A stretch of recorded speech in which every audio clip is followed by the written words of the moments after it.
Hello guys, I am Mansoor. Welcome to our YouTube channel, The Coder's Pitch.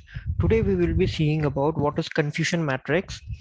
The main importance of confusion matrix is nothing but we know how to create a artificial neural network. We know how to create a logistic regression problem, classification problem. We can able to derive or create a model based upon regression techniques and classification techniques, right? So once we create it, how can we validate the output, whether like for example we have some 300 input data. So in that 300, how many went into success scenario?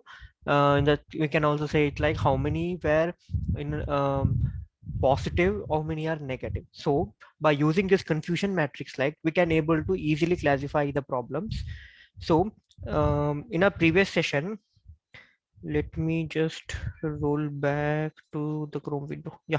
So in our previous session, we saw about churn modeling, right? So we created our single neural network ANN model. So this was the data set. So based upon the credit score, the number of products they have, based upon the years, their relationship with the bank, we predicted whether the customer will be with the bank or he or she will be leaving the bank. Right? So here we have around 2000 input data, sorry, 2000 like a test data. So we can't sit on validate each and every line item, or we can compare each and every line item of data, right?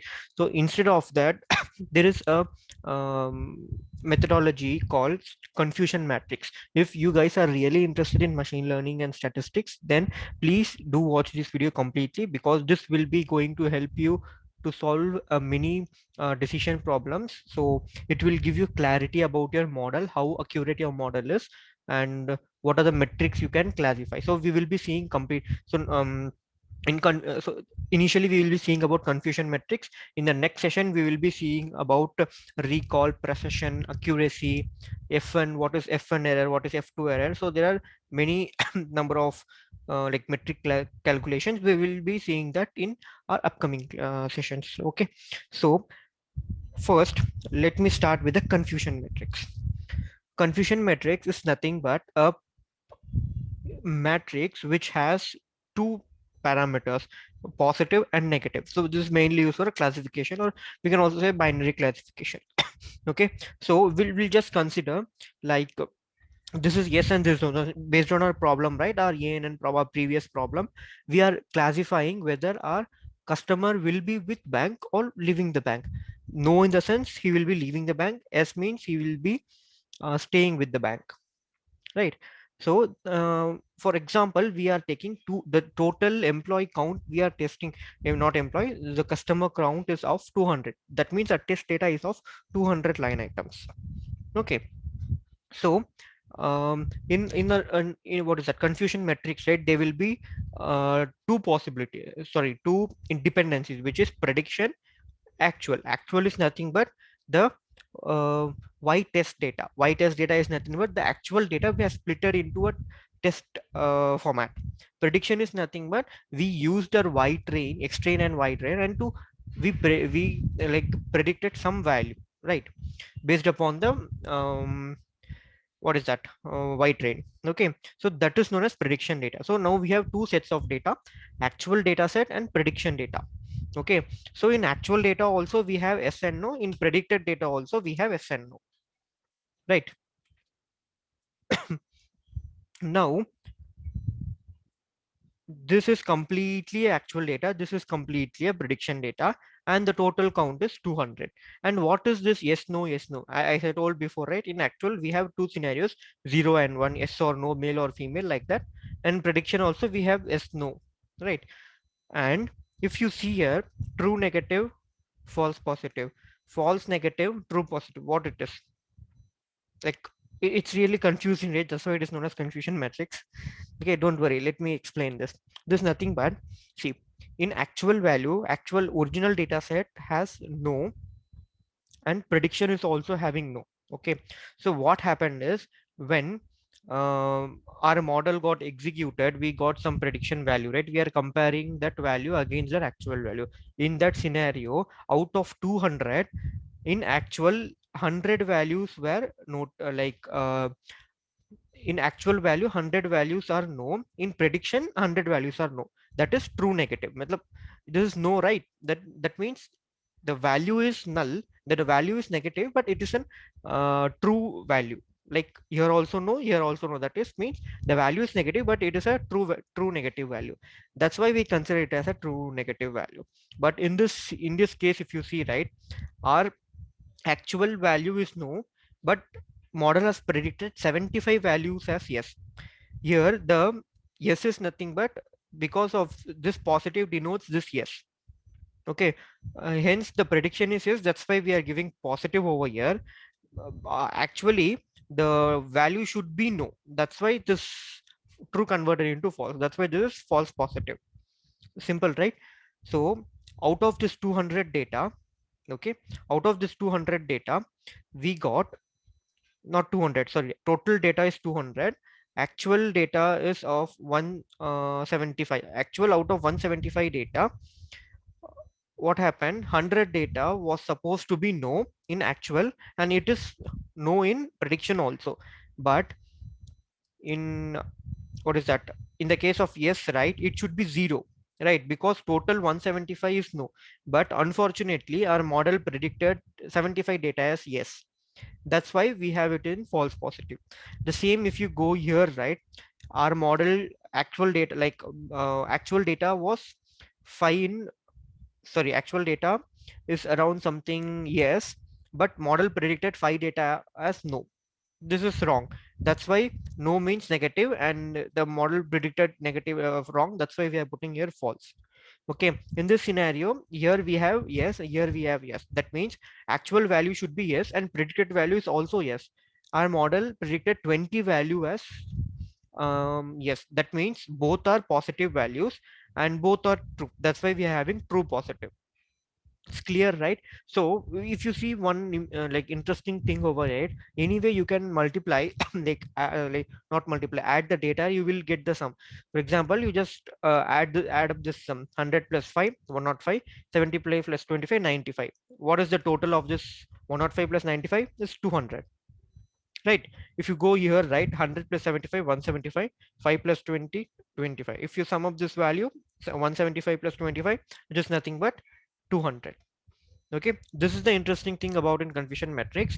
So you can easily plot and see the data by using Seaborn or Matplotlib, and we can visualize the data, how much data, what is your actual data, and what is the possibility of data which went into a negative scenario.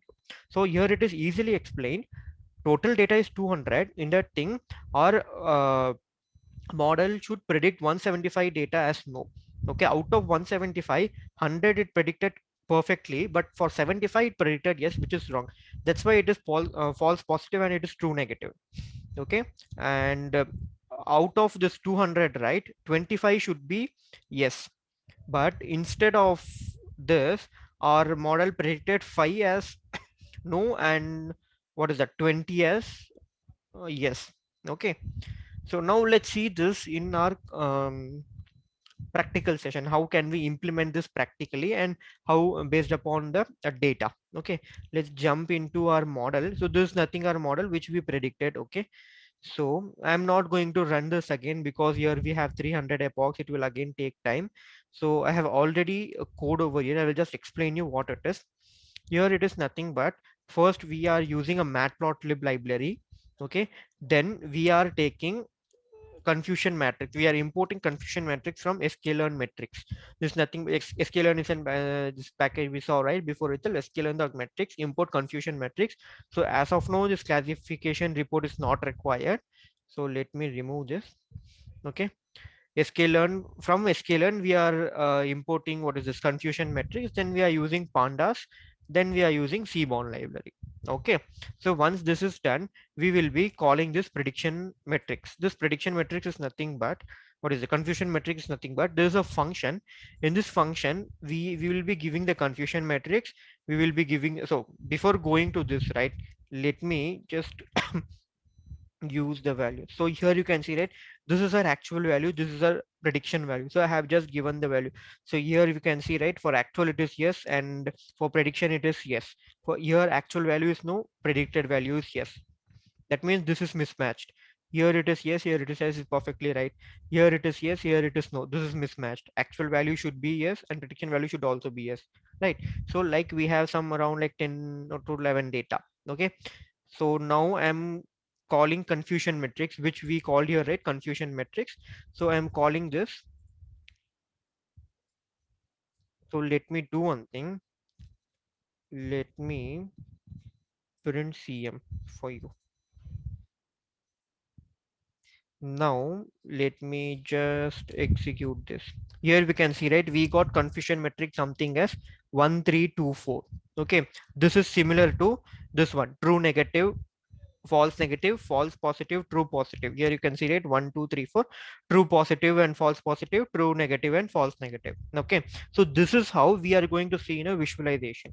So for this visualization, right, we will be calling this print, what is this, confusion metric function. This function is nothing but it will be showing you a pictographical representation. This will be taking two inputs, which is nothing but our confusion matrix data, and the class name. Class names are nothing but this yes and no. Okay, so here we will be like creating a data frame by using this confusion matrix, and we'll be initializing the class names for columns and rows and columns. Okay, then we will be plotting a graph.